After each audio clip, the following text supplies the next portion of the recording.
चीख भी निकली होगी उसकी सांसों से, आंसू भी आए होंगे उसकी आंखों से।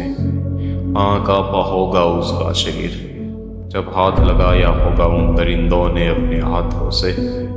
आरजीकर कॉलेज में यह लड़की पोस्ट ग्रेजुएट की पढ़ाई कर रही थी और अपने घर में रात को कॉल करती है और अपनी माँ के साथ बात करती है और कहती है यहाँ सब कुछ ठीक है और पढ़ाई भी ठीक से चल रही है।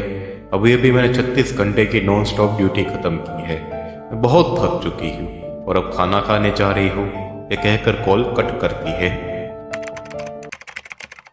सुबह कॉलेज से एक कॉल घर पर आता है और कॉल घर वालों को माहिती दी जाती है कि आपकी बेटी ने सुसाइड अटेम्प्ट किया है, जिसके चलते उनकी मौत हो चुकी है। ये बात सुनकर घर वाले सब शॉक में आ जाते हैं और वे जल्द से जल्द कॉलेज जाते हैं। उसके बाद यह न्यूज़ चंद घंटों में वायरल हो जाती है। हर जगह लोग प्रोटेस्ट करने लगते हैं, लोग सड़कों पर आ जाते हैं और इस लड़की की जस्टिस की बात करने लगते हैं। तो दोस्तों, क्या हुआ था उस रात को कि एक रात से पहले तो सब कुछ ठीक था और ये पूरी रात में से क्या चीज़ हुई जिसके चलते इस लड़की ने सुसाइड किया, और क्या ये सुसाइड था या मर्डर, और ये न्यूज़ बाहर आती सब लोग क्यों प्रोटेस्ट करने लगे, उन सभी बातों पर आज के हम डॉक्यूमेंट्री में डिस्कस करने वाले हैं।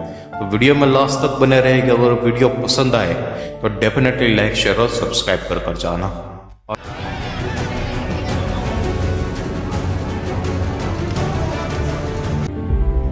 बहुत बड़ा कुछ हो गया, यही हम लोग सोचा पहले।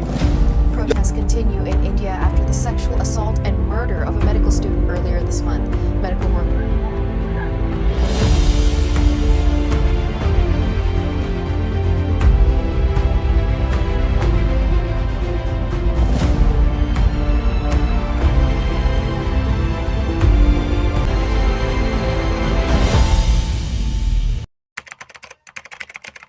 आए दोस्तों, फिर से वही रात और वही जगह आरजीकर कॉलेज के कैंपस में चलते हैं।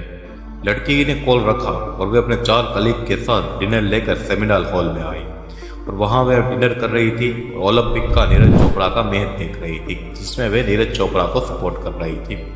डिनर हो जाने के बाद उनके 4 कलीग्स फिर से ड्यूटी पर वापस चले गए और लड़की नॉन स्टॉप 36 ओवर की ड्यूटी करने के बाद बहुत ही थक गई थी, जिसके चलते वे वहीं सो गई।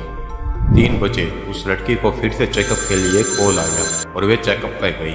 चेकअप करने के बाद वह फिर से वापस आकर सेमिनार हॉल में सो गई। हॉस्पिटल के एक एम्प्लॉय ने सेमिनार हॉल में आया जहां वह लड़की मृत हालत में थी।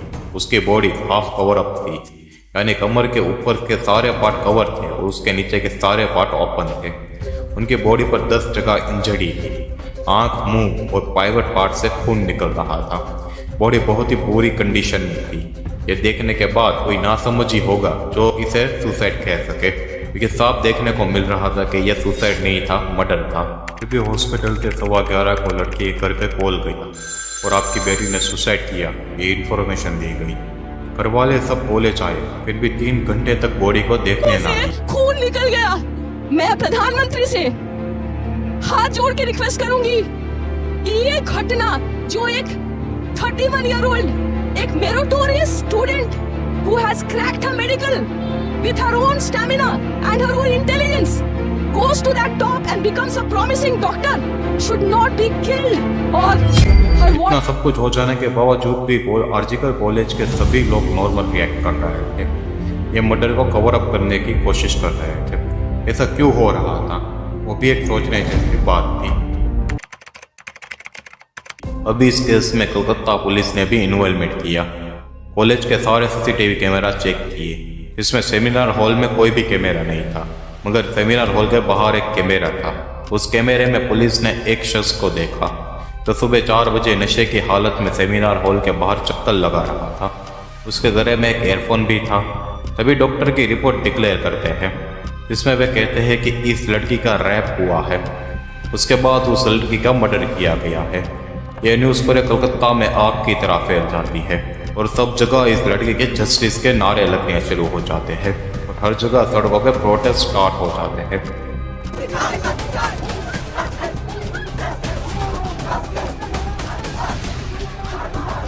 अब जो ममता बनर्जी की सरकार जो सोई हुई थी वो भी जाग गई और पुलिस पर प्रेशर किया कि उस इंसान को कहीं से भी ढूंढ के लाए। तो उस रात को सेमिनार हॉल के बाहर चक्कर लगा रहा था। उसके बाद कलकत्ता पुलिस ने उस इंसान को ढूंढ तो लिया। सुबह जब सेमिनार हॉल से उस विक्टिम की डेड बॉडी मिली, उसके पास एक एयरफोन भी था और ये एयरफोन वही था जो उस रात को उस इंसान के पास था। इंसान के हाथ में बहुत सारे निशानात भी थे। ये देखकर पुलिस की सारी शक की सुइयां उस इंसान पर अटक गई और जिसका नाम था संजय रॉय, पुलिस का पहला सस्पेक्ट बना। वैसे संजय रॉय का कैरेक्टर भी बड़ा इंटरेस्टिंग है, तो बात करनी तो इस पे भी बनती है।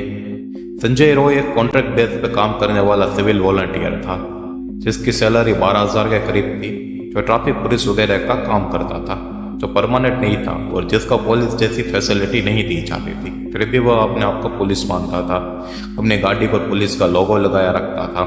संजय रॉय ने 3 शादियां भी की थी, जिसमें उन पर कई इल्जामात भी रखे थे, जिसमें नशे की हालत में उसकी पत्नी को मारना पीटना और घर से बाहर निकालने तक के भी इल्जामात लगे थे।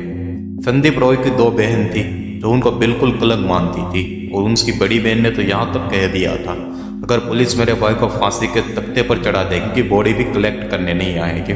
कि माँ भी संदीप रॉय को कलंक मानती थी। तो इतने बड़े कैरेक्टर लेस इंसान को कॉलेज में नशे की हालत में घूमने की परमिशन किसने दी? जब वे रात को हॉस्पिटल से बाहर गए तो वे सीधा पुलिस स्टेशन जाकर सोया, तो वो भी परमिशन किसने की? वो भी एक सोचने वाली बात थी। हद तो तब हुई जब आर्जिकर कॉलेज के प्रिंसिपल दीप घोष ने एक स्टेटमेंट दिया कि वे लड़के होने के बावजूद भी वे क्यों सेमिनार हॉल में अकेले घूम रही थी और वे वहाँ पे सोई। ये बात ने तो पूरे इंडिया को हिला दिया। ये वही कॉलेज के प्रिंसिपल हैं जिनके कॉलेज में इतना खौफनाक और भयानक मर्डर हुआ, तो ये एक ऐसी स्टेटमेंट कैसे पास कर सकते हैं? अब को लोगों को संदीप घोष का भी इस मर्डर में हाथ लगने लगा। अब पूरे इंडिया में इस केस के प्रोटेस्ट स्टार्ट हुए। फिर भी मैं ममता बनर्जी की सरकार पर शर्म आनी चाहिए कि उसने इस प्रिंसिपल के सारे अधिकारों को छीनने के बजाय इस प्रिंसिपल को और जगह ट्रांसफर कर दिया। ये देखने के बाद लोगों को इतना को समझ में आने लगा था डेफिनेटली संदीप घोष का कुछ ना कुछ कनेक्शन सरकार के साथ है, भी सरकार संदीप घोष को इतना फेवर कर रही है। ऐसा कुछ हुआ जिसे देखकर यह पक्का हो गया, इसमें सरकार भी कहीं ना कहीं छुपी हुई है। देर रात को एक ट्रक आता है जिसमें बहुत सारे गुंडे थे जो कॉलेज में जाकर तोड़फोड़ करने लगे, प्रोटेस्ट कर रहे लोगों को मारने पीटने लगे। उसके बाद वे ट्रक में फिर से चले गए। पुलिस उन्हें ढूंढने में लगी है कि वे फिर कहाँ से आए और कहाँ गए। त्रिमुनी कांग्रेस यह कह रही कि यह बीजेपी ने किया और बीजेपी ने यह कह रही कि त्रिमुनी कांग्रेस ने किया। दोनों एक दूसरे पर ब्लेम डाल रहे हैं। आखिर में सच कौन है वो अभी तक पता नहीं चला है।